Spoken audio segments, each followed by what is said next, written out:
আর দ্বিতীয় প্রশ্নটা হলো খরগোশ কতদিন পর পর বাচ্চা দেয়। প্রশ্ন দুটার উত্তর আমি আপনাদের এক বাক্যে দিয়ে দেব, তবে অ্যান্সার দেওয়ার আগে এবং এর সাথে আমাকে কিছু কথা বলতে হবে, তাই পুরো ভিডিওটি দেখতে থাকবেন। আসুন মূল ভিডিওতে চলে যাই। আমার এই খরগোশটা এবারে 6টা বাচ্চা দিয়েছে।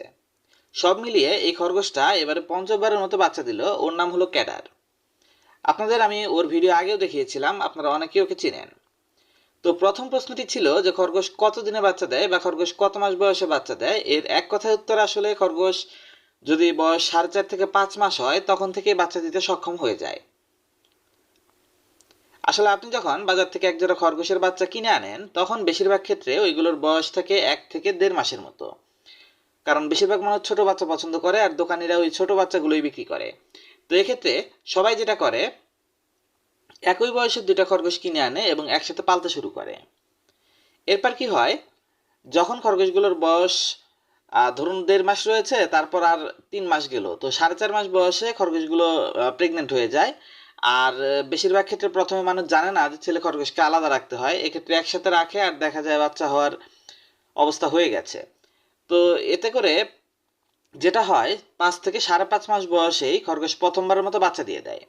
কিন্তু আলটিমেটলি বাস্তবে নিয়ম হলো খরগোশকে অন্ততপক্ষে 6 মাস বয়সের আগে বাচ্চা না হওয়া।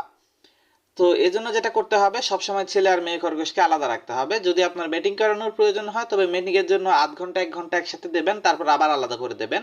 আপনি কখনোই দুইটা ছেলে খরগোশ কিংবা একটা ছেলে খরগোশ একটা মেয়ে খরগোশকে একসাথে পালতে পারবেন না। এতে বারবার বাচ্চা হতে হতে খরগোশ একটা সময় নিস্তেজ হয়ে অসুস্থ হয়ে মরে যাবে। তো এটা আপনাকে খেয়াল রাখতে হবে, কারণ অনেকেই কিন্তু এটা জানে না আর এই ভুলটা করে থাকে, একসাথে পালন করে থাকে। তো আমি কিন্তু আমার খরগোশগুলোকে আলাদা রাখি, ছেলে খরগোশগুলোকে বাইরে ছেড়ে রাখি আর মেয়ে খরগোশগুলোকে আলাদা একটা জায়গায় সেপারেট করে নেট দিয়ে আটকে ছাদে একটা কর্নারে পালন করি আর কি।